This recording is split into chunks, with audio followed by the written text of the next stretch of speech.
There you have it. Hello po sa lahat. Gandang gabi, gandang lalaki at saka gandang babae po tayo lahat. And this is Coach Linin Ho, empowering Pinoys around the globe to lose fat, get fit while you are in low carb. Tonight, exciting po yung topic natin, but of course, I like to share this video muna. And after this, usap tayo. See you!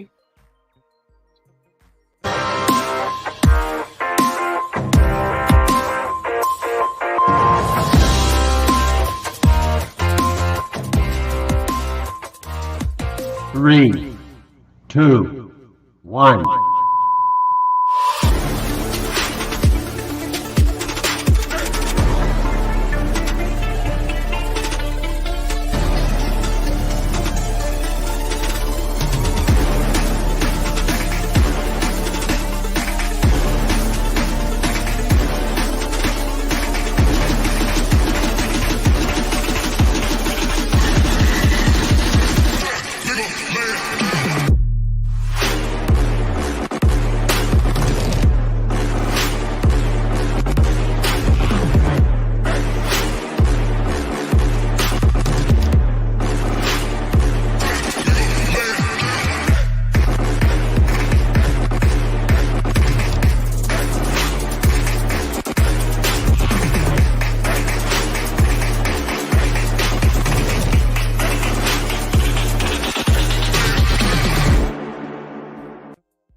Ayun po.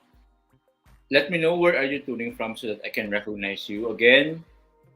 Today, June 6. Wow, malapit na lang po Berna. Ilang months na lang before September at saka si Jose Maricha nagpaparamdam na. But hello sa mga live viewers natin. If you're watching sa recorded natin na session, let me know din so that I can scan the comments out so that I can recognize you. Our topic for tonight, lose fat by doing this one exercise every day. If you do this exercise consistently, I can attest and can guarantee you that you will lose weight and lose fat. Now, if you don't have ebook yet about low carb and fasting, let me know.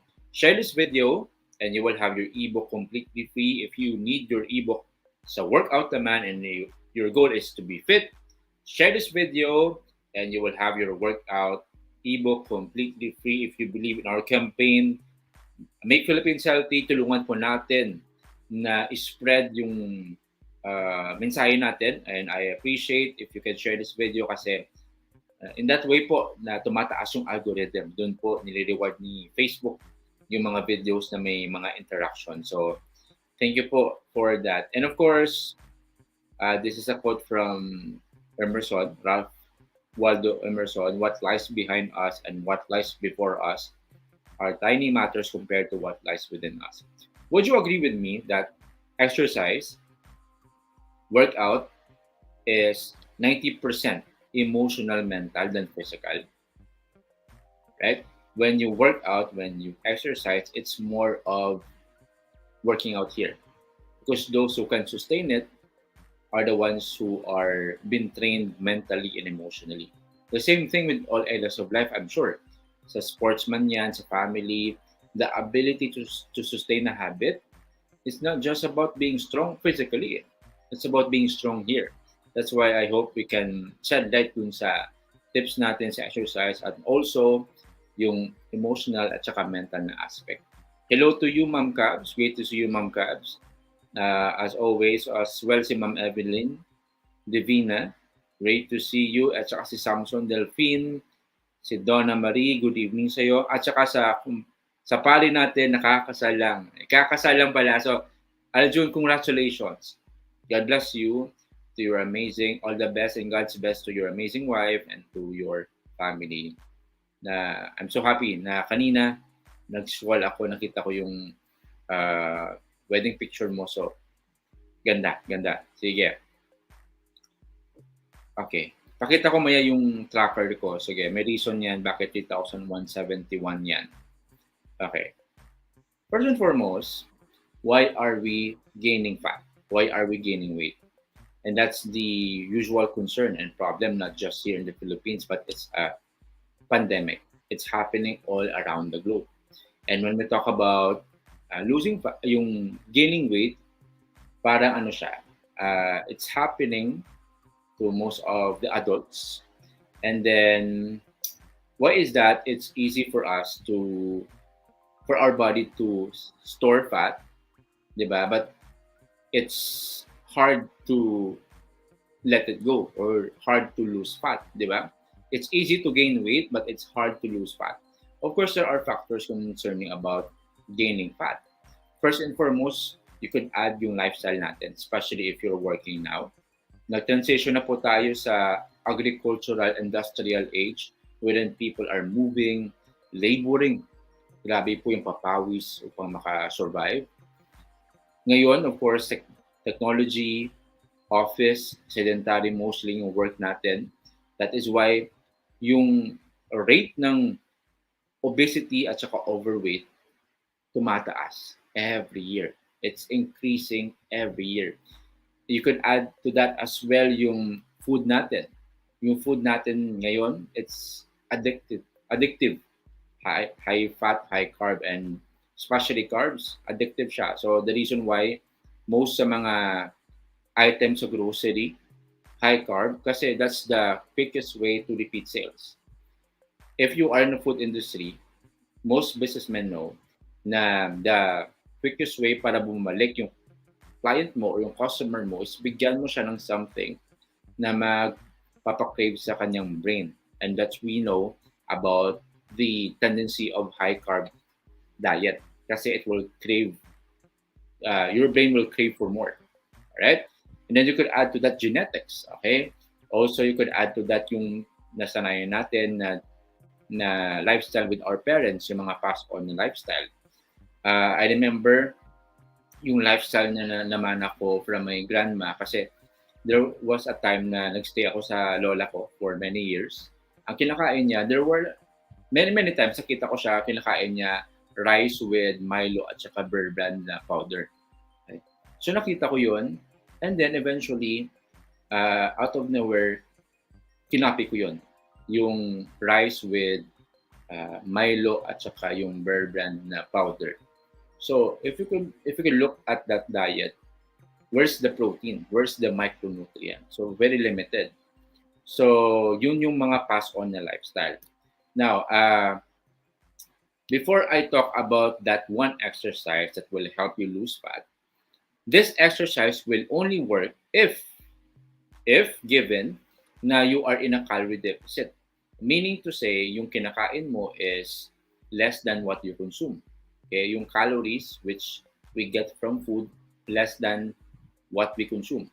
You will definitely lose weight over time. That is scientifically backed.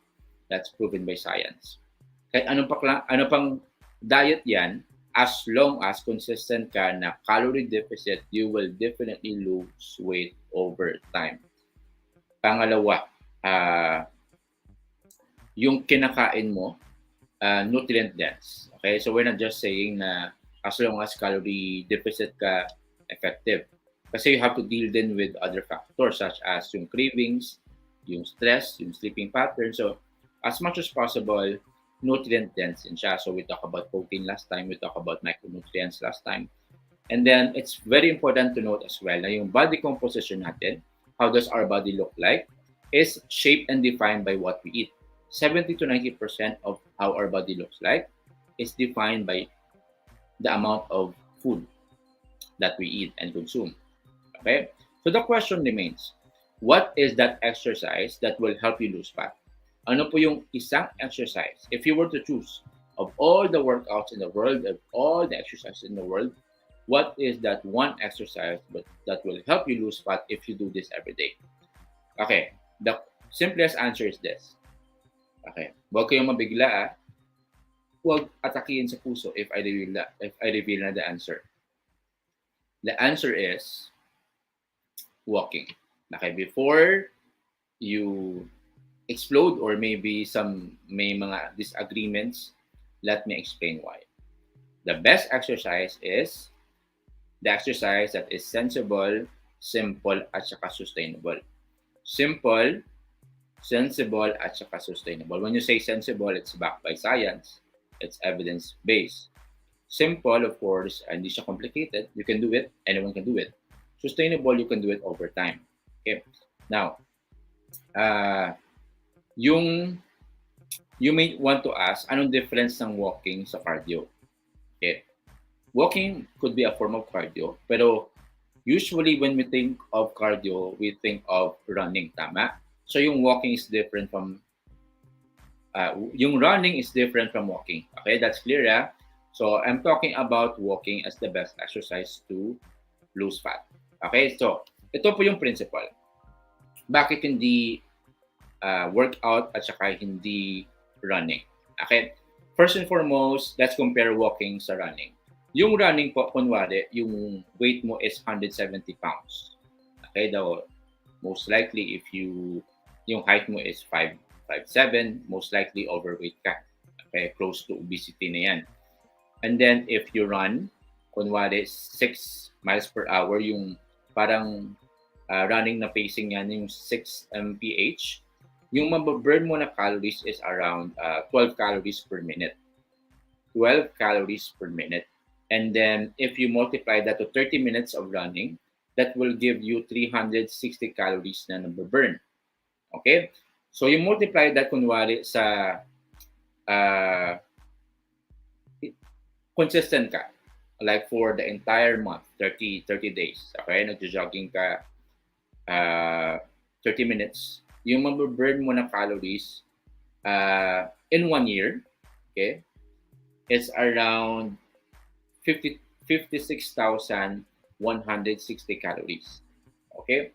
56,160 calories. Given that you are very consistent. Okay? Parang Superman, superwoman ka talaga. Okay, now, anong equivalent nun? Kunwari, 56,160.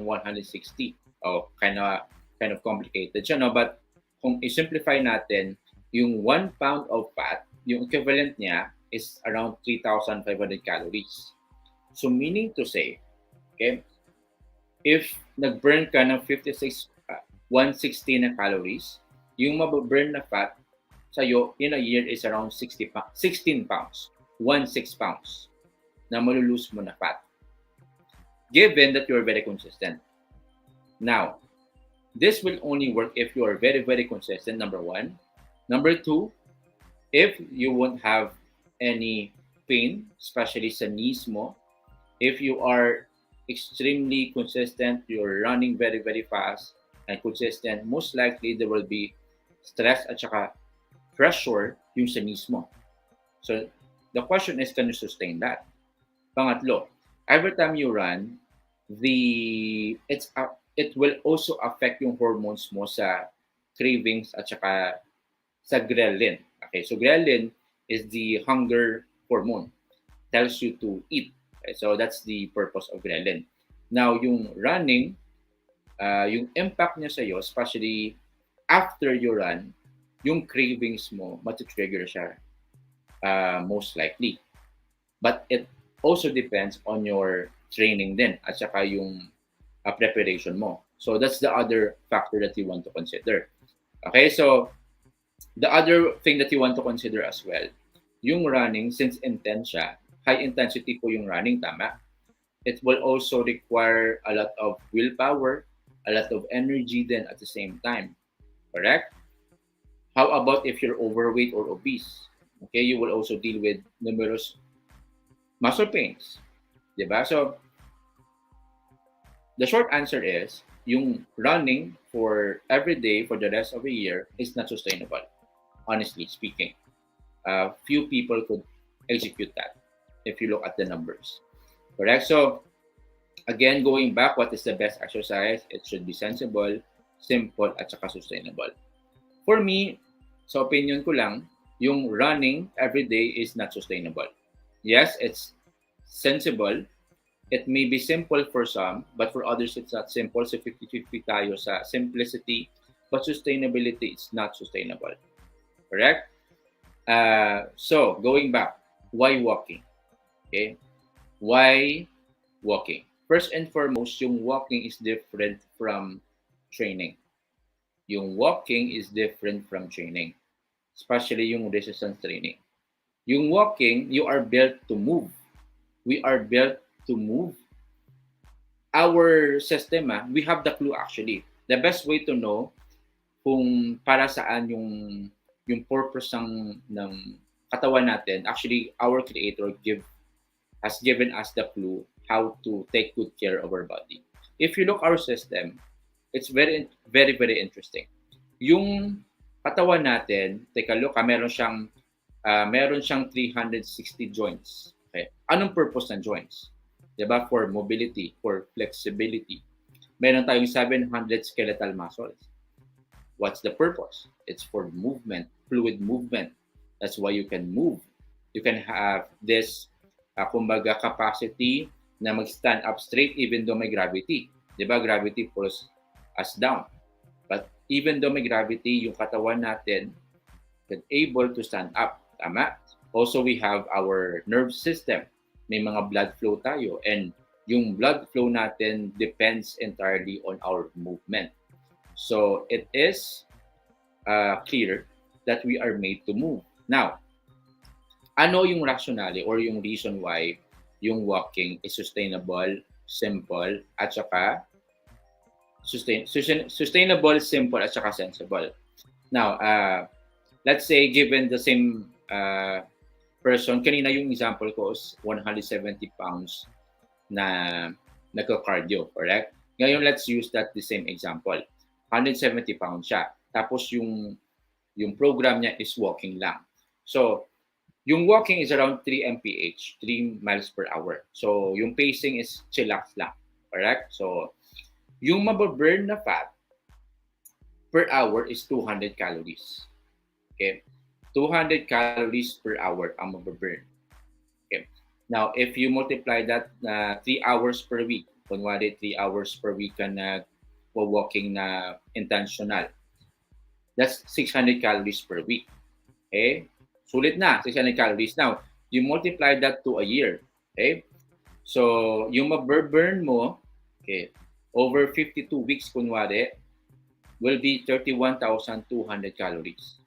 31,200 calories. So, yung malulose mo in that year is around 9 pounds of fat. Okay? 9 pounds of fat. It's very, very, very sustainable, simple, at saka sensible. Tama? So, walking works because you can follow it easily. Correct? So, yung walking, if you try to look at it, simple lang siya, but usually, actually parang underrated yung walking.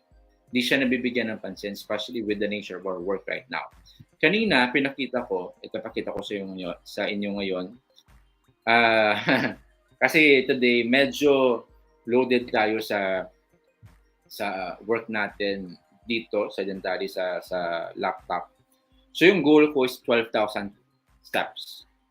12,000 steps. Yung na-log in ko dito as of 7:28 p.m., 3,171 lang. So kulang talaga.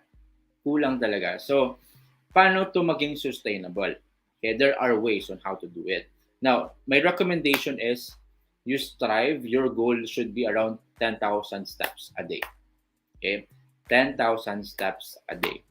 Now, I'm not saying you do it na parang automatic na ma-reach mo yun.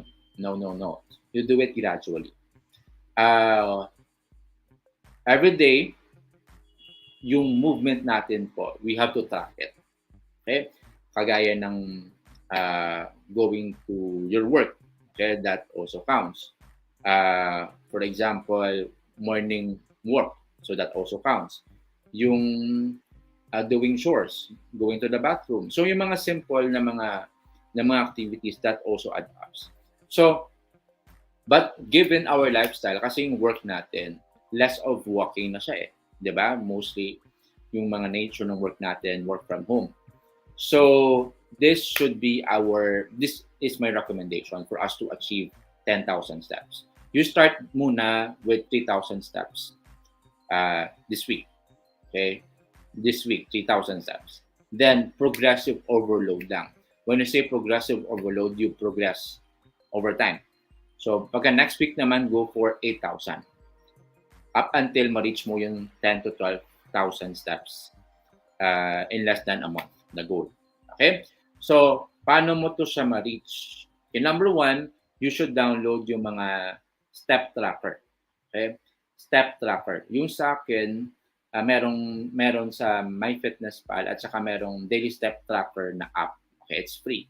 Meron din sa Apple Watch, sa mga watch, pwede mo siya ma-incorporate din. That's number one. Number two, be intentional with walking, yes. Number one, yung morning walk. Okay, 10-minute lang na morning walk. Before you go sa work mo, magpa-chillax ka lang muna. 10-minute walk before you go sa work mo. Number two, you have to walk after your meals. Kunwari, 3 meals ka. So, 10-minute walk after your meal. So, that's around 30 minutes na in a day. Tama? Also, if it's workable and if it's possible, if malapit naman lang yung work mo sa bahay mo, lakarin mo na lang. Okay? If that is a wise option for you, go for it. For example, you are may sasakyan ka. You may want to choose na mag-park ka, kunwari, pumili ka ng mga malayong parking spot para lakarin mo na lang from yung parking mo to the place that you are going to, kunwari sa mall or sa hospital. So, be intentional with walking. Also, you may want to add yung going to the grocery, okay? Or going to the park, okay? So, yun yung mga activities that we could add so that we could reach yung 10,000 steps. So, very important then to note na simple lang to at saka small thing. So, you won't see results instantly. Okay? But if you take a look yung long term niya, that's where you can see yung results with walking. Now, with running kanina, why is it not sustainable? Kasi it takes a lot of willpower, it takes a lot of effort. For some, di nila kaya. Okay. So, yes, medyo mabilis yung sa running kaysa sa walking. Pero if you add up yung consistency over time at saka sustainability, mas lamang si walking. Tama? Mas lamang si walking when it comes sa simplicity, sustainability. Okay? But if kaya mo naman, okay, mag-add ng walking plus workout, I do highly recommend that for you as well. Yung sa akin ngayon, this is my system looks like so sa morning, I do 10-minute walk sa exposure sa sun, 10-minute walk before I work. Then after my meal, I am intentional sa pag-stand, okay? Especially sa breakfast. Sa first meal. Sa 4 p.m., that's my workout na. Okay. My workout is 4 p.m. Before my live kanina, 7 p.m. yung pag-track ko dito, I did a walk kasi nakita ko walang movements today. That's the beauty of having a tracker na application. Kasi mariremind ka talaga na kulang pa yung steps mo. So, nakita ko mga less than 1,000 kasi nasa bahay lang ko today. I mean, wala talagang movements. Hindi ako na gumala at saka naglakad talaga ng gusto. So, nakita ko less than 1,000. So, ginawa ko, bumaba muna ako at saka nag-walking ako for around 30 minutes before the live talk actually. That's why I have this 3,171. Kulang pa. But again, sustainability. That's the key here. That's why we have walking. For those who are having concern with their blood sugar, hypertension, I do recommend talaga for you to walk. That's one of my protocols din na binibigay ko sa mga students ko to have a 10-minute walk after your meal. Did you know yung 10-minute walk is as effective as taking statin? 50% effective as yung medications statin. That's very, very, very impressive. Given na yung walking is free, at saka sustainable. So, may high blood ka man or may diabetes ka man, you have to be intentional with walking. There you have it. Now, I'm willing talaga na open to answer your questions. Sige. Greet muna ako dito. Hello, Rizali. Great to see you, Rizali. Always consistent yan sa workout. Kita ko yung mga workout ni Rizali, so pagpatuloy mo lang yan. Ma'am Teresa Di Pamaylo, great to see you, ma'am. Ma'am Leia Malaka Bustamante, great to see you, ma'am, as well. Noka Buad Ismael, good evening din sa iyo, ma'am. Si Edelwina Mercado, good evening din. Si Ma'am Rizali, sinabi niya kanina, I think yung sagot niya is strength training at saka weights. Yes, okay. Si question dito ni Darwin Roa Barrios, gaano po karami uminom ng electrolytes a day? If you have the formulation na ng homemade electrolytes, do for 1 liter, tapos you sip it throughout the day. Okay, maybe sa 10 hours na awake ka, you divide it to 10 hours, so around 100 ml per hour. Huwag mo siya ubusin at one sitting kasi, of course, parang tsunami yan sa cells natin. So you take it slowly para hindi mo siya urinate lang after. You have to maximize it throughout the day. So sip lang. Good evening, Ma'am Josie. Great to see you, Ma'am Josie. Ma'am Celia, here from Italy. Looking forward to see you, Ma'am, here sa Manila soon. Watching from Thailand. Hello to you, Sebastian Carrington. Great to see you as well. Elizabeth Escobar, Marisa Jiao. Hello po sa iyo, ma'am. Neneng Maramans, ang question na dito, I do my 30 minutes walking under the sun from Monday to Saturday. That is good. Pagpatuloy mo lang yan, ma'am. So, sustainable siya. That is why you can do it from Monday to Saturday. Can you imagine that? So, take a look. If you do that consistently for 3, 4, 5, 6, 7 years, you could imagine yung impact sa'yo. So, pagpatuloy mo lang yan, ma'am Neneng. Hello to you, Ma'am Len. Okay. Medyo hidden yung message mo, ma'am, na hindi ko makita. Okay. And Shelly Lawaan. Great to see you din, Ma'am Shelly. Now, there you have it. So, my action plan for you is this. Download an app sa Tracker, Step Tracker. Pangalawa, plan for your steps. You have to divide it. Huwag nyo po siya tapusin in one, parang one run lang of duration of time. You have to spread it all throughout the day. So kanina yung suggestion ko, 10-minute walk after your meal. And then maybe you can try as well yung every hour sa office mo, kunwari, you have to do 5-minute walk every hour. Okay, so kunwari, nag-start ka sa work 8 a.m. Pagka 9 a.m., you have to do a quick walk. Okay, 5-minute walk. Doon sa office mo lang. Kunwari nag-work ka, parang hindi ka mapansin ni boss mo na parang wala kang ginagawa. Kunwari sa office ka, kumuha ka ng papel, okay? Parang busy ka, pero naglalakad ka lang, intentional ka lang sa walking, okay? Or maybe, baba ka sa office mo, bili ka ng something para may purpose din at the same time.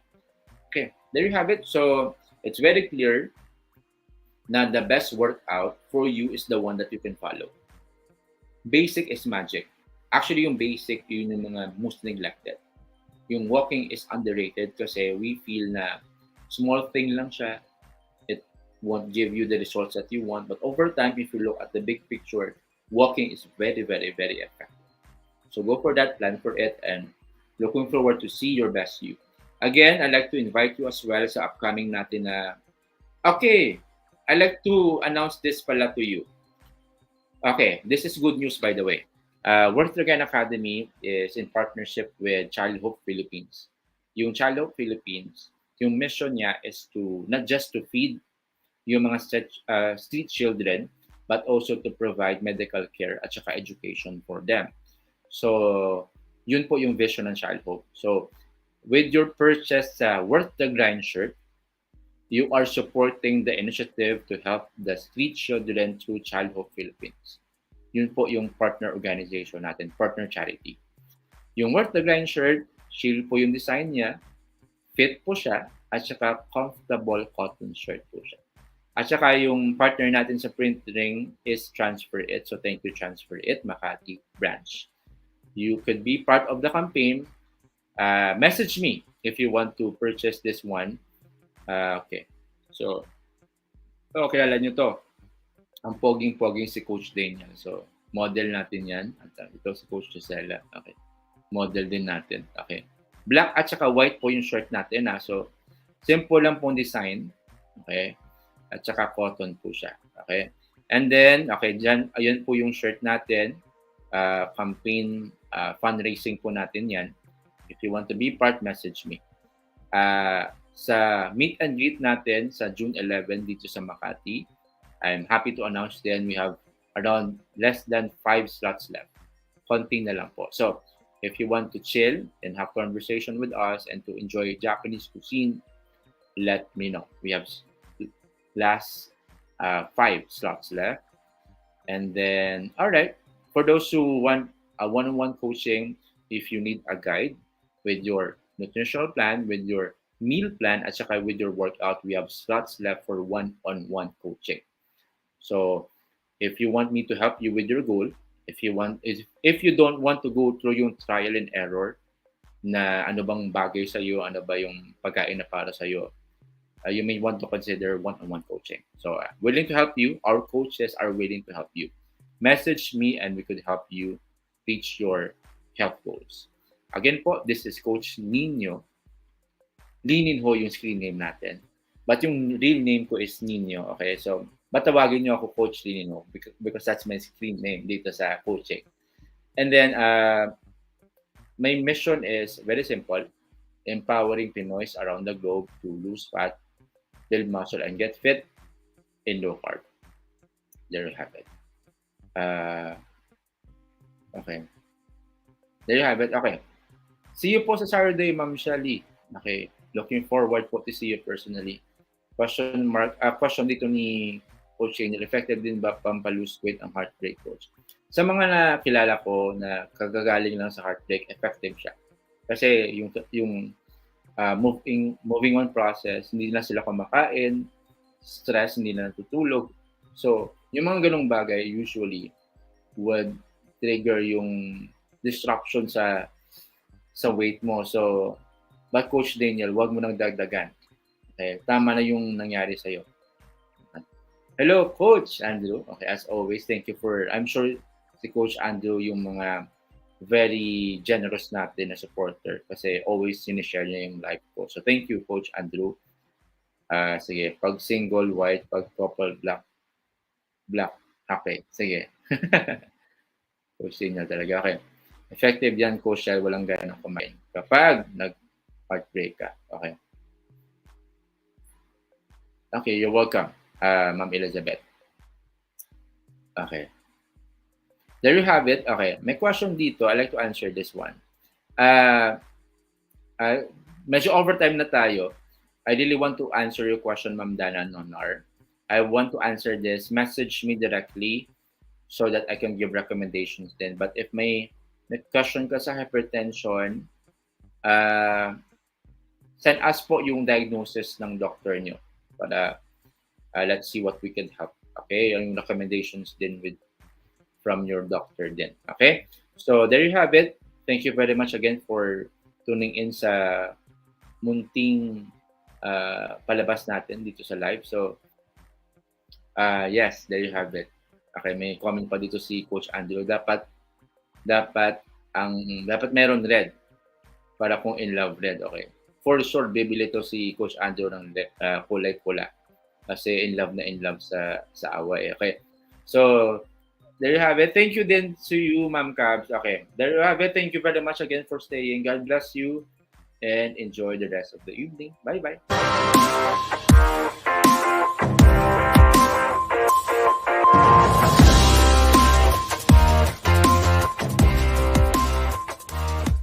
Three, two, one.